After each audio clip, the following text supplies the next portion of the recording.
Hello everyone, আজকের এই আলু পোস্তর এই পাতলা ঝোলটা বাড়িতে কিন্তু অবশ্যই ট্রাই করো। এত সুন্দর হয় খেতে যে কি বলবো, প্রেমে পড়ে যাবে একদমে। তো দেখো, পরিমাণ মতো সর্ষের তেল দিয়েছি, এরপরে শুকনো লঙ্কার কালো জিরেটা দিলাম। আমি কিন্তু পেঁয়াজ আর রসুনটা দিয়েছি, তোমরা চাইলে স্কিপ করতে পারো। তো এরপরে কিন্তু মিহি করে পোস্ত আর শুকনো লঙ্কাটা পেস্ট করে নিয়েছি। তো এরপরে কেটে রাখা আলুগুলো দিয়ে একটু ভালো করে লাল লাল করে ভেজে নেব।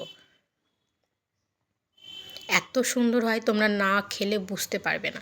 আমরা আলু পোস্ত সবাই মিডিয়াম করি, কিন্তু এরকম করে পাতলা করে মনে হয় কম মানুষই করে। তোমরা কিন্তু একবার করো।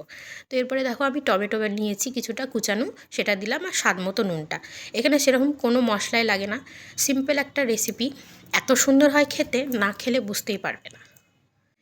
তো টমেটোটা আর স্বাদ মতো নুনটা দিয়ে একটু ভালো করে নাড়াচাড়া করে গরম জলটা দিয়ে দিচ্ছি।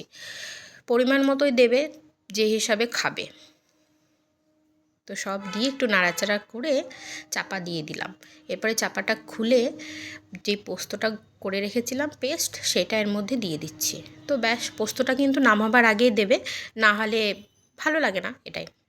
তো ভালো লাগলে একটা লাইক করো, আর তোমরা কিন্তু বাড়িতে ট্রাই করো।